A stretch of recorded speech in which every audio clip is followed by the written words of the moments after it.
For this lesson and this week, on Monday through Wednesday, we are going to be working with trinomials. That means 3 terms. What we often will think about is this is the unfoiling process. This means that we are going to be undoing what we did with multiplication. And with 3 terms, you have x, we're going to do with x squared to start off with, and x squared minus 14x plus 33. We have to figure out how can we find the components, the 2 parentheses that would multiply together to give us this. And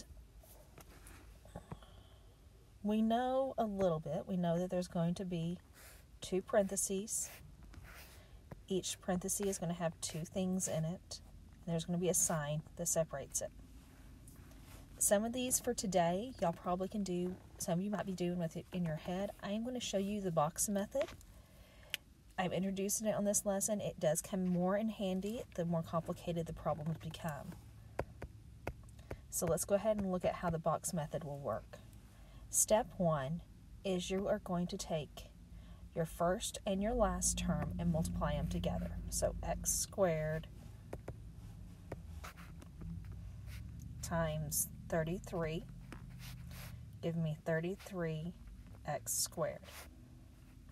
Then you are going to take the number and find the things that can multiply together to give you 33x squared. Now, the big thing is you need a variable in both of them.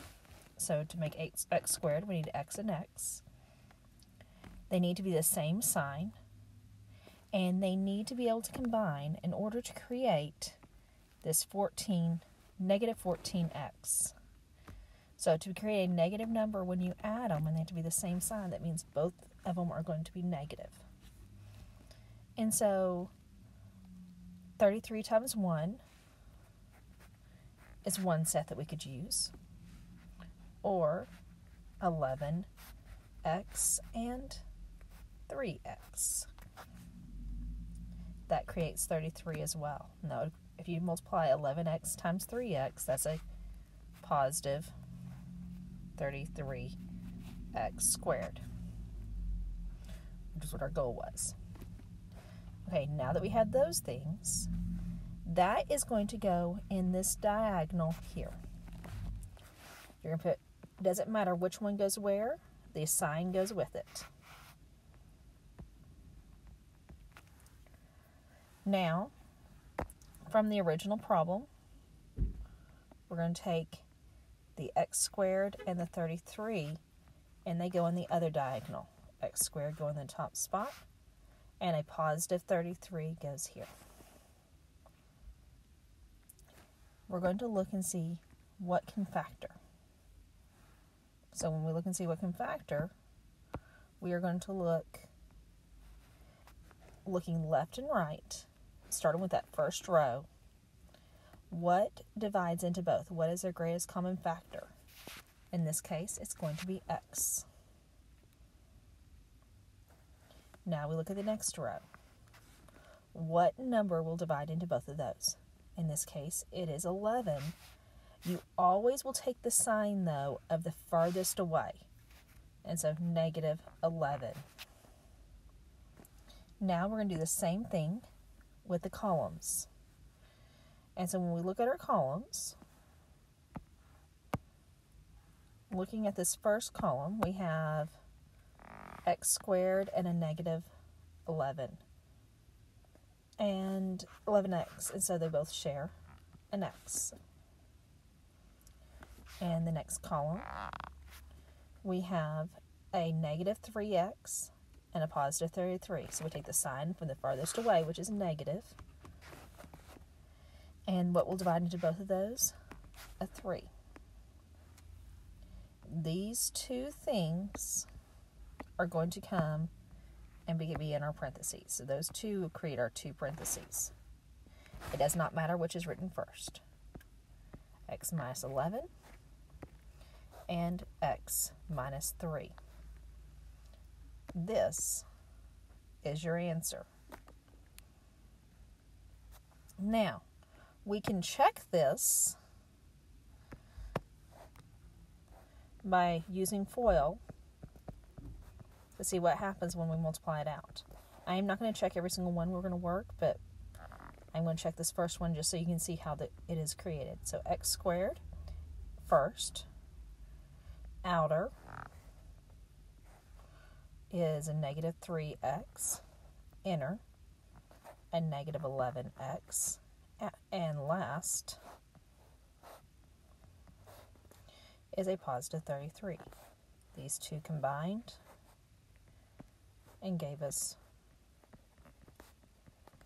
our 14x. So that means it does check out. That is the right answer. So let's do this. We are going to be looking at taking your first and last, multiplying it together. So x squared times a negative 10 gives me a negative 10x squared. Okay, that means our signs need to be different to be able to create a negative when we multiply. And we're trying to combine to create this middle term. And so that middle term is a negative 3. So that means my larger number needs to be negative. And so I'm just going to make my larger number in my first column. So negative 10x and 1x creates 10. Also does negative 5x and 2x. This one is going to combine. If I add those together, I'll get a negative 3x. If I multiply them together, I get a negative 10x squared. So that becomes this diagonal. Again, it doesn't matter where you put them.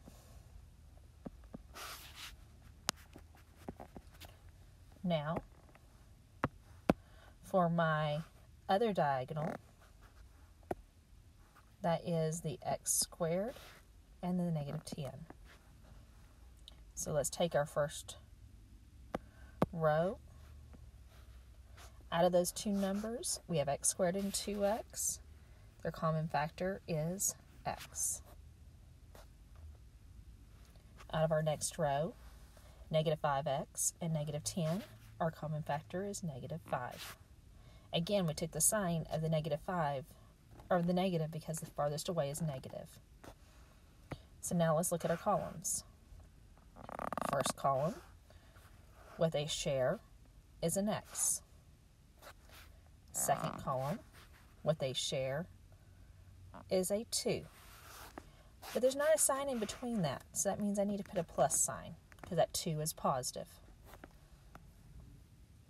And so coming over here, and my two parentheses are x plus 2 and a x minus 5.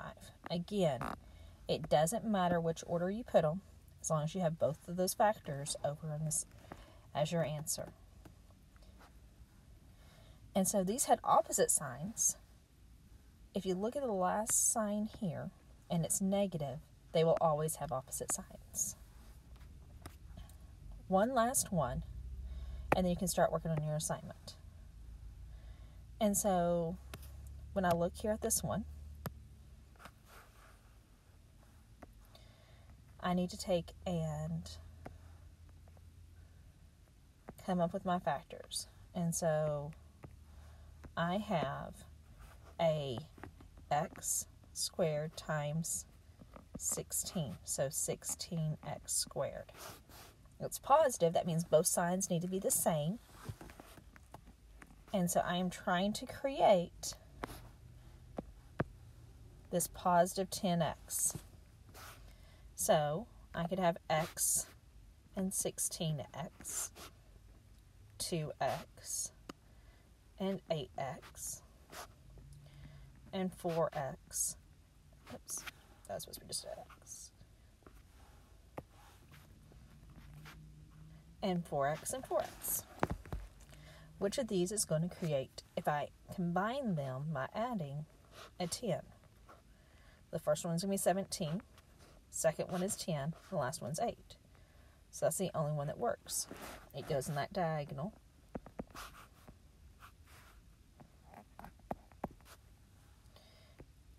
My other diagonal is created by the x squared and the positive 16. And looking at my first row, what they share, what divides into both of those, is an X. My second row is a 2. That 2 is positive, so I'm going to put a plus sign in front of it. First column, X. Second column, 8. That 8 was positive, so plus.